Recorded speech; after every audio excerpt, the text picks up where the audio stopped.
Hero તો કેવો હોય તો અહીંયા આપણે નિહાળ્યો તો હીરાને. હીરો તો ભાવે આચાર્ય યોગેન્દ્ર પ્રસાદજી મહારાજ જેવો હોય એવો હીરો. અદ્ભુત પ્રતિભા. ભક્તો સાચું કહું, આ સંપ્રદાય માટે બહુ દાખલો કરવાનું મન થાય છે ને ઘણા લોકો મને પૂછો થાકતા નથી. શરીર છે પણ ક્યારેક થોડો ઘણો થાકનો અનુભવ પણ થાય. આ પીઠ ઉપર બેસીને બોલું ભક્તો, મિથ્યા નહીં કહું, પણ પરમ પૂજ્ય ભાઈ આચાર્ય લાલજી મહારાજ યાદ મને આવે ને બધો થાક. એવાય મહાવીરલ પુરુષ 2 મહિના 3 મહિના અમેરિકાની અંદર સાથે રહેવાનું થાય. એવું દિવ્ય છે, એવું દિવ્ય છે. કોઈ સિદ્ધ સ્થિતિ વાળા સાધુ પુરુષને જેવું એવું દિવ્ય છે. સાથે ફરતા આપણા મનમાં એમ થાય જાણે આપણે ભગવાન શ્રીની સાથે ફર્યા છે એવો અહેસાસ કરાવે. એવું દિવ્ય છે. અને ભક્તો બહુ સાચું કહું, વડતાલ દેશમાં જે દુષ્કાળ આવ્યો એ કઈ સામાન્ય દુષ્કાળ નહોતો. સામાન્ય દુષ્કાળ નહોતો.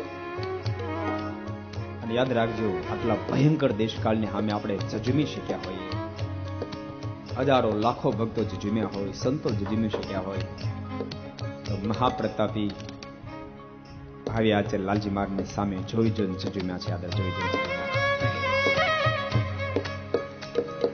એનું જીવન જોઈને જજુમ્યા છે, નતર ન જજો.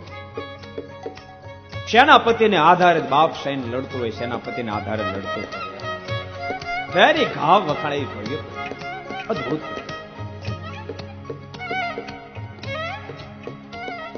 મને ઘણા લોકો પૂછે, શિબિરમાં પણ પૂછે, સ્વામી તમારા હૃદયમાં બધાથી અધિક સ્થાન હોય એવું પાત્ર કયું? હું કહું, પહેલા ઘનશ્યામ મહારાજ, ભગવાન સ્વામિનારાયણ. અને બીજું મારા હૃદયમાં કોઈનું સ્થાન હોય ને તો પરમ પૂજ્ય લાલજી મહારાજ, યોગેન્દ્ર પ્રસાદજી મહારાજ.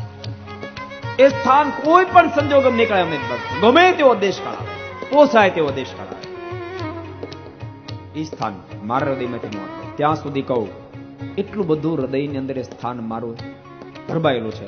આ બધા મને છોડી દે ને, બધા સંતો પાસે મને છોડી દે ને તો પણ મારા હૃદયમાંથી લાલજી મહારાજ, યોગેન્દ્ર પ્રસાદનું સ્થાન ન આવે. એક વિરલ પુરુષ. ખરેખર ભક્તો, સંપ્રદાયનો દિગંતમાં જે જે કાર્ય કરવા માટે ધરતી પર એનું અવતરણ છે, એ તો સમય દેખાડશે. એના હાથે જે કાર્ય થવાના એ સમય